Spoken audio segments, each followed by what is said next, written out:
Hey guys, Sean from Livingseeds, your seed guru. So today I want to start an experiment. We're going to run you through over a couple of weeks. So this will be a long running video, and it'll probably take about 6 to 8 weeks for us to actually complete this video. It is now the first week in March. Our garlic has gone into the ground, or it's busy going into the ground. We're almost halfway through with planting our garlic. We've got a lot of brassica seedlings that we've started in our seedling tunnel, which are going to be planted out in our show garden. Those of you that have been to our show garden recognize where I am. And it's just, this is just a really cool experiment. And what I'd like to show you is, or at least give you a demonstration, a literal real-time demonstration over the next 8 weeks, is the difference between using a seedling tray and using a Jiffy plug or one of our pot makers or our plug master. And all we're doing is we're talking about transplant shock and the benefits of using a proper method of growing a seedling and transplanting a seedling to eliminate transplant shock. And what you'll see at the end of this 8 weeks is you'll see a dramatic difference in the growth of plants that have been treated correctly from seedling stage and plants that have been grown the traditional method with a seedling tray. So what I've got here, I've got some of our germination mix. We supply the germination mix either as a base pack where you can make your own germination mix, or you can buy a pre-made germination mix from Livingseeds. And let's get to it.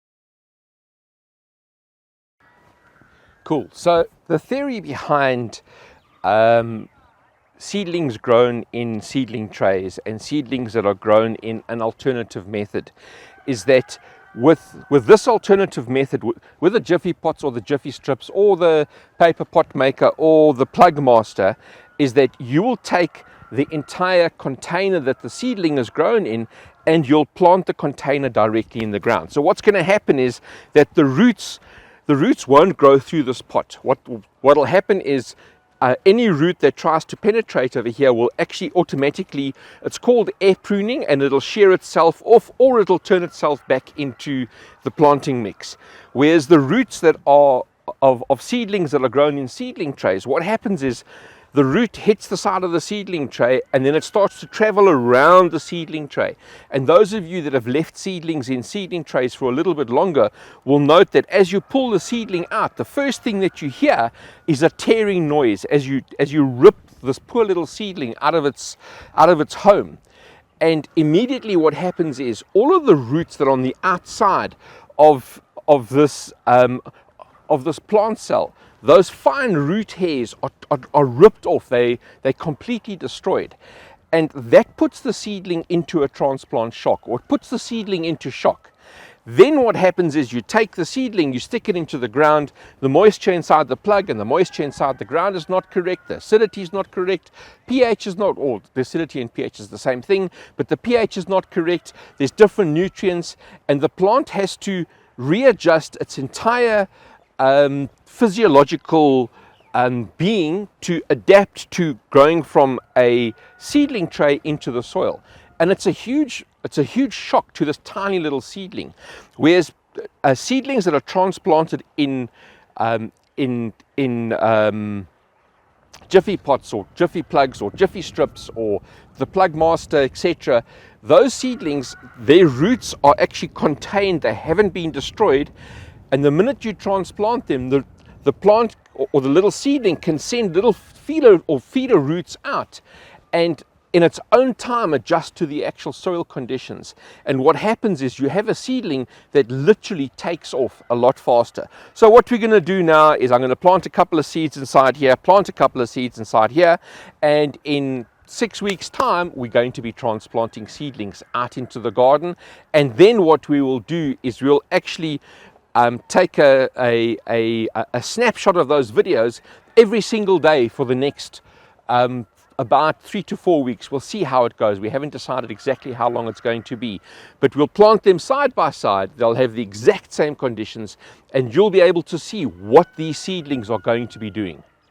So we're going to be planting Waltham broccoli. Let me just open a packet over here. So I've got a petite pack of Waltham broccoli seed over here, and let's just get a couple of seeds out. So I'm first going to make the holes, and what you need to remember when you are planting seeds is that the rule is you plant the seed 3 times deeper than the seed is large. So I'm just making a little divot into each pot over here, or each planting cell. These ones feel like they need a little bit more material. Let's just put a bit more material inside here. Get them going nicely. Oh, stand straight for me, please. Thank you very much.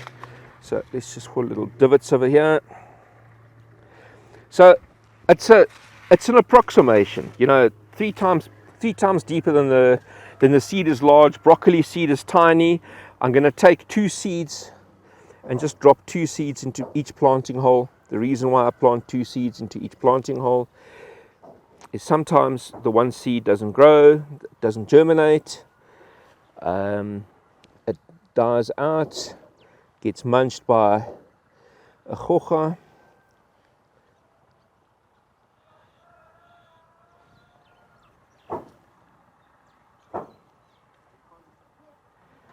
There we go.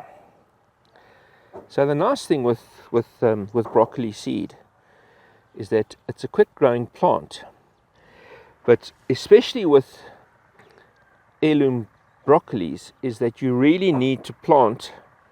Okay, there we go. So you really need to plant them before the first frost starts. They to set heads nicely, the broccoli plant actually wants a nice cold frost. So we're done. Okay, I've got a whole lot of broccoli seedlings planted over here, and what we're going to do, just cover them literally like this. No special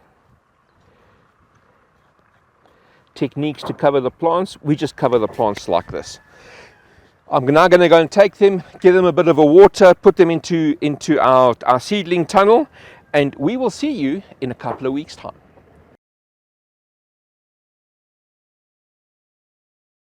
Hey guys, we're back. Okay, so in the first video you saw us taking the seeds. We took the germination mix. We used the same germination mix in all 3 of these plantings.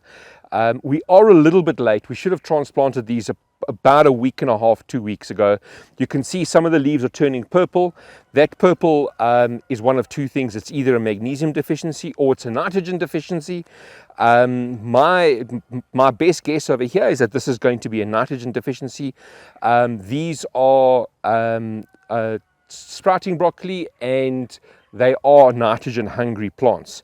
So what we have over here is we have seedlings. You can see the seedlings are at a good height. What you're looking for is 4 true leaves. We've actually got 6 true leaves over here. This bottom leaf, you can see that ring over there. The bottom leaf has fallen off. This one is about to start falling off. So it's time to actually transplant the seedlings. So what we're going to be doing is transplanting the seedlings into this bed. I'm going to be using this line over here, this drip line to plant them, and I'll plant them in a line going down here. This on my left hand side is vetch. This vetch was planted about 13 days ago. I just planted on the 17th of March, and you can see it's actually looking stunning. What's going to happen is the vetch is going to form a mat over this bed over here, but we will have finished this trial by the time the vetch actually reaches this point.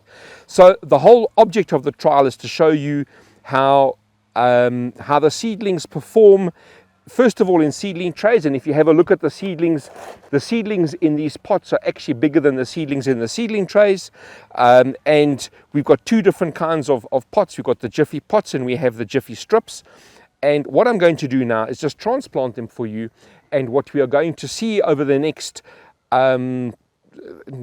let's say 2 months, is we are going to watch the growth. But most importantly, we are going to take a photograph of these seedlings over the next 2 weeks, and you will see the lag in these seedlings as I rip them out. And if I just rip it out, I don't know if you'll be able to hear it on the microphone, okay, but you'll see you rip these seedlings out and you have all of these roots on the outside over here. Now, I've basically damaged all of the roots on the outside over here. I've ripped the fine little root hairs off.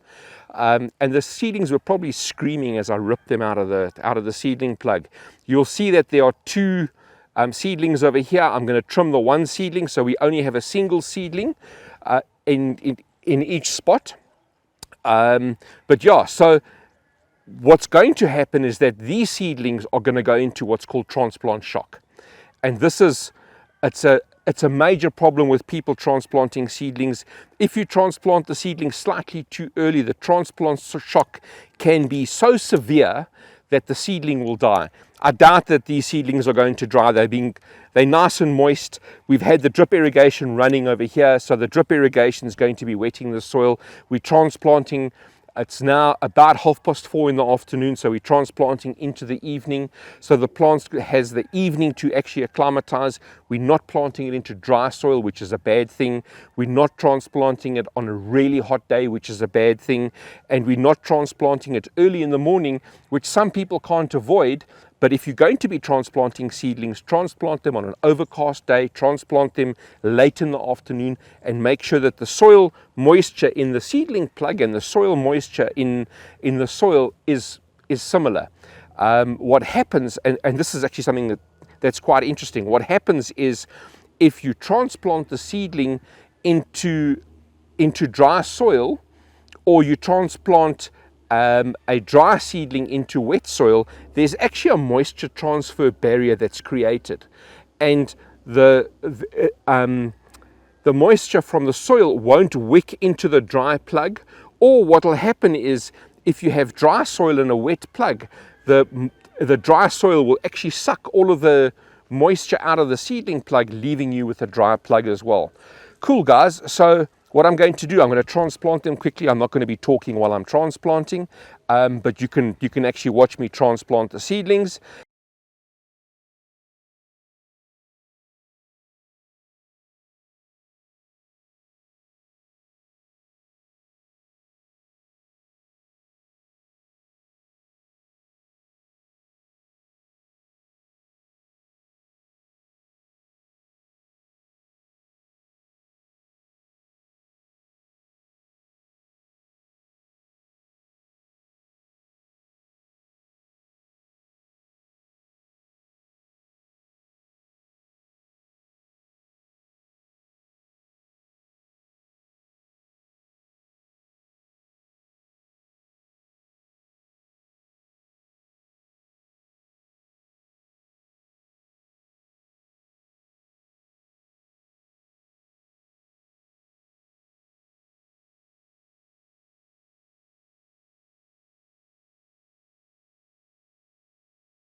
Hey guys, okay, cool. So it's about a week now just since we've transplanted these seedlings. And what we're going to do is we're going to do a shot over the seedlings going down. So these are the last 6. These 6 over here are the last 6 that we planted in those nice big Jiffy pots. And you can see, I mean, they're really producing exceptionally well. Right towards the end over there, those guys haven't really started growing yet. So a week later, we've got new growth on these 12 over here, but the first 6, they're still struggling to actually start growing, and it's a week later. It just shows you what transplant shock does. Okay, so we had to turn this around and start at the transplant shock end, because if we walk the other way, the shadow from the sun setting wouldn't look great. So these first couple of seedlings over here, these are the ones, they basically look exactly the same as when we transplanted them. As we move down, so the first 6, we count 1, 2, 3, 4, 5, 6. The first 6 basically look the same. And then we're moving on to the next 6 with the Jiffy Strips. The first one looks okay. There's a new leaf over there. The second one doesn't look that great. But the other 4 are looking great. And then we move on to the last 6 over here. And these 6 are stunning. I mean, you can just check, there's absolutely good new growth. The leaves have basically doubled in size and they're looking really great.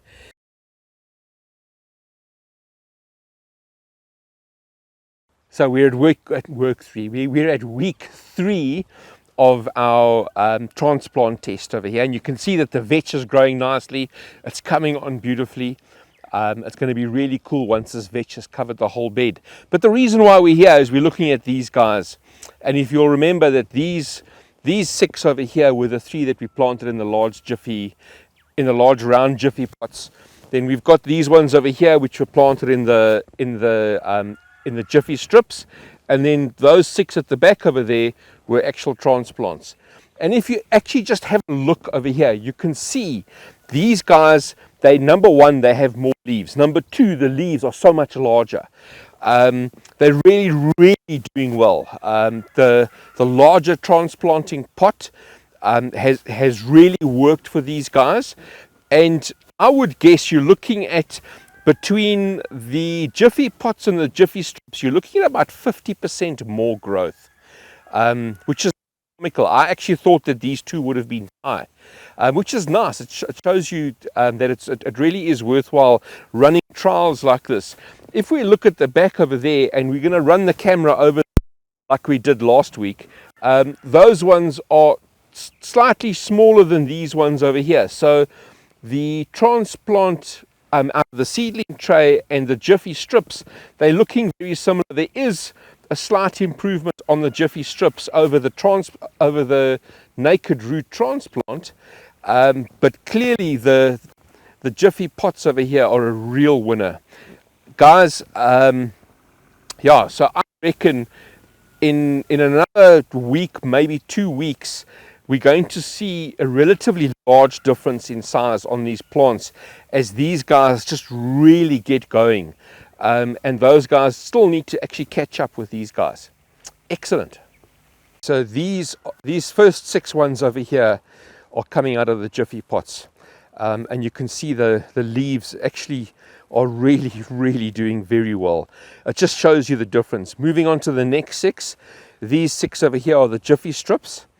They're not doing as well as the Jiffy pots. And then these last ones over here, these last 6 are looking pretty dismal. There's even one over here that just hasn't taken off. Guys, there we go.